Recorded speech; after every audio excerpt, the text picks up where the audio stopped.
He's told us stories about, smuggled into Escobar's compound in like Coke What? trucks and playing on Escobar's compound. If I'm outbeating Zlatan at anything on there, then I'm happy. Welcome to another episode of 5 Pack. I am joined by the MLS legend with over 300 caps to his name, Jordan Harvey. Thanks so much for joining me. Thank you for having me. Looking forward to it. Perfect. As I mentioned, with 300 caps, there is going to be so many players for you to choose your ultimate five-a-side team from. So jump in with your keeper. Yeah. So like you mentioned, I wanted to involve everybody I've played with on each team and not double up on teams. So to start off, I wanted to choose the big man. He kept us calm and steady in times of disarray, and that's from Philly Union, Farid Mondragon. And I don't know if you're familiar with him, but he's been around forever, played in World Cups, literally been around forever. He's told us stories about, smuggled into Escobar's compound in like Coke trucks and playing on Escobar's compound to, playing in World Cups and playing for Galatasaray, almost 200 caps there. So he's just experienced, and when you're going into battle with someone like him, you feel like you've already won. I feel like, firstly, I have so many questions. Lots to talk about. I mean, I see what you mean by being a bit of a battler, because he was actually the record holder for the oldest player at the World Cup in 2014 until the Egyptian keeper, I believe, beat him in 2018. But I feel like goalkeepers are a different breed. They got to be a little bit crazy, right? Yeah, he would start off every match. We'd be walking out and he'd go down the line and kind of smack each player in the chest. And at the beginning, you were like, what the hell is this guy doing? He's crazy. And then by the third, fourth game, when you're like, it kind of hypes you up. You're like looking forward to it, and you're like, all right, where's this guy? Let's get this going. Almost like a Matthew McConaughey thing. Yeah. Oh my God. But he kind of comes up and smacks you on the chest and just gives you a jolt. But little things like that he brought to the team that, like I said, it was like a calming influence because you were confident with him back there, but he also got you going. So it's due to his wealth of knowledge and experience and the amount of games and the amount of time he's been playing. So I had to go with him in goal. There's no way he did that to Escobar himself. Oh, God. There's no way. I think that was when he was a little bit younger, so maybe he didn't have the balls. The balls to be able to do that to Escobar. But yeah, he told us stories like that just jaw-dropping things that he'd been through the trenches before, and that's like not even soccer related, but that kind of experience, you're like, man, this guy's the man. He's worth it for the stories. Exactly. Right. So in the outfield, which kind of formation you setting up with?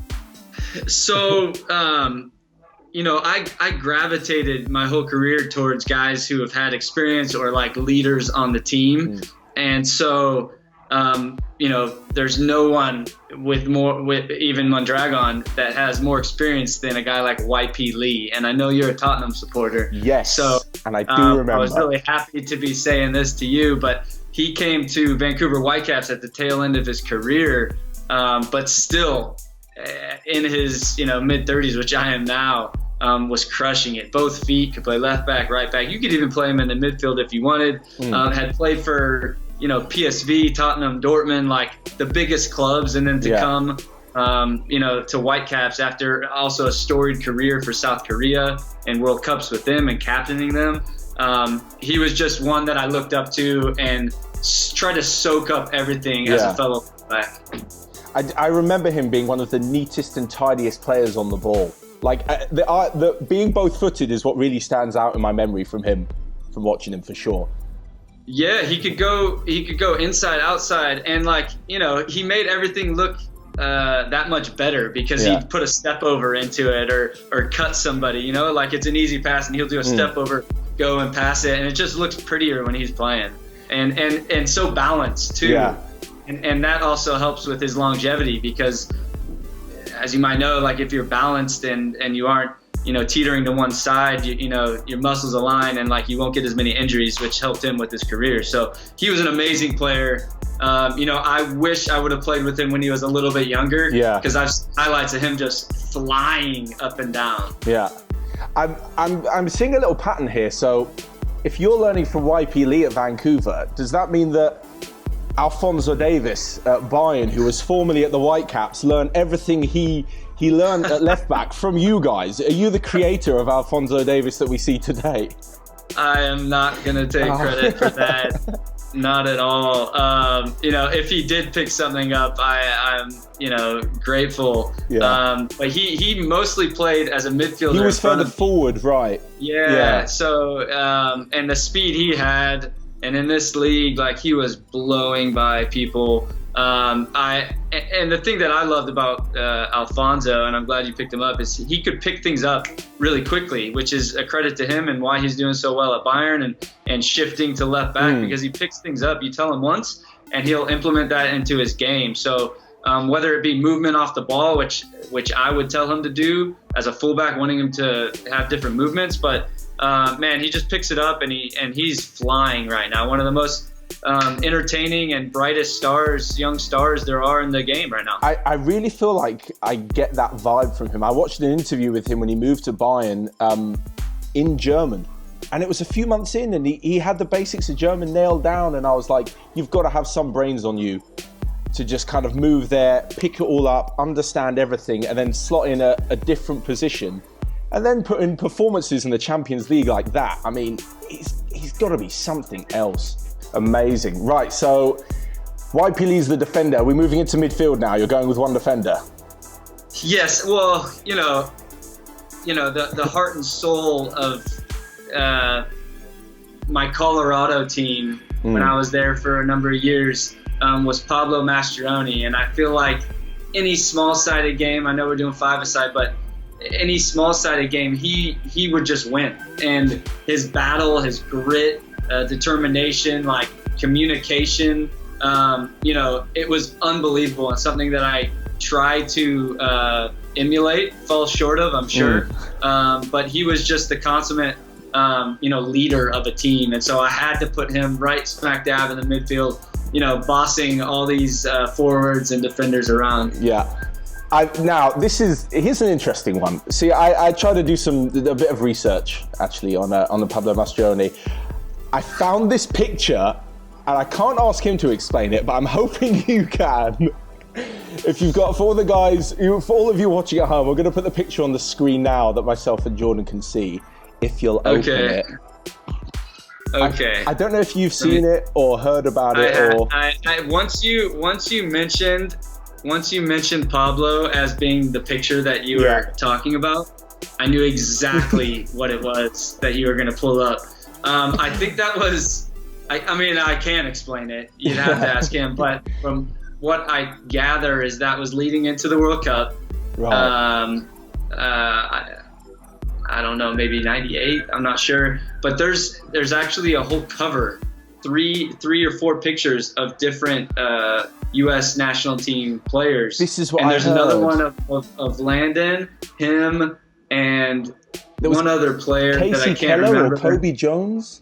Maybe, I don't know, but I feel like there was someone. Very provocative. I'm not sure what magazine it was. Was it like some sort of like Playgirl? Like I feel like those belong on the cover of Playgirl. No, I think it was. I think from what I've read, it was a New York Times magazine on fashion. It was like fashion in soccer.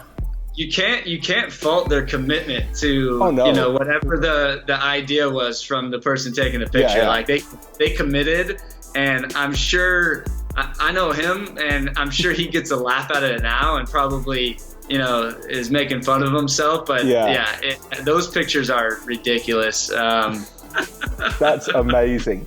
Right, so he's in the midfield as well. Let's move on to the next one you've chosen.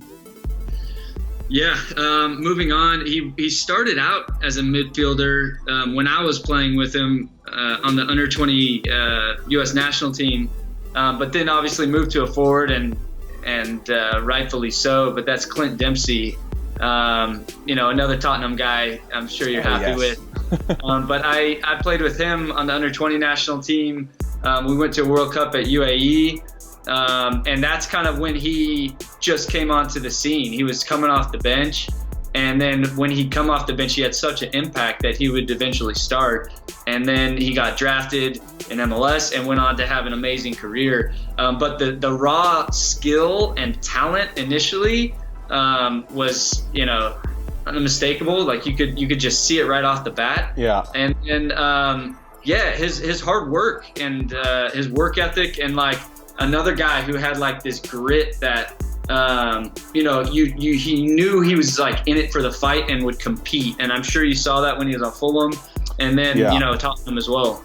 Yeah, absolutely. I mean, I've got another question about Dempsey, because this seemed to follow him in England wherever he went, and you probably know what I'm going to say. Was he the rap superstar in this under-20s team that he was? Deuces, apparently, is his name, right? Yeah. I don't know if he came out with an album, but I know he had some raps. Yeah. That was the era. That was the kind of the generation, and I think he grew up in the South, Texas, and so him and I know Eddie Johnson, another U.S. national team guy, were like thick as thieves, and they were into the rap game, and I feel like everybody, if you were into rap enough, came out with some sort of album, right? Yeah, the thing is with him is he seemed kind of, it suited him. I don't know, I feel like the kind of toughness that he showed on the pitch, and he looked kind of tough in a few of the music videos. I was like, you know what? I don't want to mess with him on the pitch or in the rap game. It's like his attitude was almost like an Eminem, like like he gave that off, where it's like very tough, had been there, done that. Like, I don't know his background altogether, but putting it on the field, like, man, he put it all out there, and that's what I loved about him and his game. Okay, so we've got Dempsey and Mastroeni. Am I pronouncing it right? Mastroeni, yeah. Mastroeni, cool. In the midfield. So let's go for the last one. This is the superstar, right? The goal-getter. Yeah, and tough choice. He's the best. No, not a tough choice. He was always penciled in. First one penciled in the team sheet. Yeah. That's Carlos Vela, and I've been with him for the last 2-3 years, and everything about this guy is just quality, man. He's a good person. He's a great player, and that left foot is probably one of the best in the world. I'm not even joking or trying to hype it up too much, but. He's been the best player I've ever played with, and I think you've seen that probably in the last couple of years, and then obviously with his jumping onto the scene with Arsenal to Real Sociedad, like had an awesome time there, and then coming here to LAFC, MVP, Golden Boot, like he's just quality, and I see it every day in training, and especially when we're playing five-a-side, if he gets a glimpse at goal, it's going in the goal, and he's an exciting player to play with, and an awesome teammate to have around. So no ego there, which is rare with a guy of his quality and his talent. So he fit right into this group. So I think talking about egos, we'll switch it up. So Vela, I've seen, is actually the highest goal scorer in the derby with LAFC and LA Galaxy, with 9 goals. I mean, maybe he just doesn't care about pressure. He's just so calm and just. The funny thing is that people gave him, stick or gave him crap, like with not performing in big games, and it's the weirdest thing. Yeah. Like there'd be articles that come out about, he needs to perform to higher level, against Galaxy or these pressure situations. You're like, wait a second, he scores every game. Yeah. He scores 2 goals almost every game. So I don't know where that comes from, but yeah, he's stepped up in the biggest ways and the biggest moments for this club, and he continues to. So he's joint top goal scorer with Zlatan Ibrahimovic. Now, of course, I was going to bring him up because you've played against him in the last few derbies and before he moved. I've just got to ask: is the kind of tough guy, shit talking movie star we see in the media what you really get on the pitch when you're up against him? My experience with him, and he's gonna, do his stuff in the media and, be in the headlines and everything. But everything that I've had with him on the pitch, I obviously show him a lot of respect, and he's, patted me on the butt at times throughout the game. So it's like, I feel like if you cross him, he's the type of guy that's going to like let you have it because he feels disrespected or whatever. But for the most part, like in my short stint, I've played against him 3 or 4 times. It's been cool, man. Like I don't mind the guy. But obviously these headlines and some of the stuff he says is pretty ridiculous in the media. So, he's obviously a top player, scored a ton of goals. You just have to loft it up to him, as you probably saw with Galaxy, and he'll do something with it. But, man, is he a handful to mark, to defend. Like, we've never seen anybody in this league like him. There's maybe like an Eric Hasley. I don't know if you know who that is. He played in Vancouver, had a wonder goal. Look it up. Absolutely, oh my God, that's why I know the name. The volley, he almost made this list. Yes, but I remember. Just a big man with amazing feet and could move. But then Zlatan's the same, and he's obviously world class. So it made those games that much more high profile, intense. And I loved it, man. I loved every second of it. I found, right, I don't know if you're a big, like, a gamer, FIFA or anything like that. Not really. No, I used to be, and then, you start a family and things life. Change. Yeah. Well, if he ever came back to the league, I did some research and found out how you can beat him. Oh, yeah? How's that? So technically, you're on your FIFA 20 card, you outdo him by 2 points in jumping. But he doesn't really need to jump because he's like, 6'5". That is crazy to think of because I feel like I kind of get screwed in my FIFA ranking quite a bit and my numbers. But if I'm outbeating Zlatan at anything on there, then I'm happy. So thank you, FIFA. You're at 70 jumping. He's at 68. You've got a lot more stamina than him at 76 to 59. That's got to be true, but he's also almost 40, so I don't know how much it says, but I'm 36. So. But lastly, you've got to talk to EA about this. You have a trait on your FIFA card of being a diver, so you could win free kicks. I mean, that's a bit harsh, surely. That is a bit harsh. As a defender, I know, that's what I thought.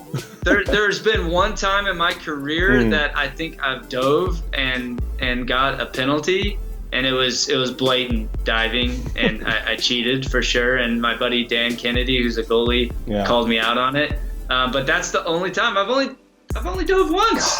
Get on the phone to FIFA. Yeah. You know what? I played in Vancouver where EA Sports is, and I can make a few calls. I'm going to make it happen. That's ridiculous. Insane. Well, honestly, there's no disgrace losing out to someone who scored over 500 goals in his career. So, you're not the first or last defender. Yeah. I can see. So, that completes the team. That's pretty cool. I mean, what a five-a-side. It certainly was difficult for you to choose from. But yeah, thanks so much for coming on. It's been brilliant. This was great. Anytime, man. Anytime. I appreciate it, Matt. Absolutely. Thanks so much for you guys for watching as well. Of course, Jordan is the host of a podcast with the Vice President and Chief Business Officer. Have I got Larry Friedman's titles correct? Yeah, he'll be proud of you. Yeah, I have. Yeah. Shooting the Shot, which you can find on Spotify, iTunes, and YouTube, and Will Ferrell's on there, and who else? There's Will Ferrell and Vella, and we've got a lot of guests on the rap sheet, but Will Ferrell, Carlos Vela, and we just finished up Steve Nash. So look forward to that. Amazing, perfect. Yeah, you guys can find that out as well. So be sure to smash the like button. Let us know what you thought of this video of Jordan's team as well in the comment section, and we'll see you guys next time. Said I think they need to know I don't play around.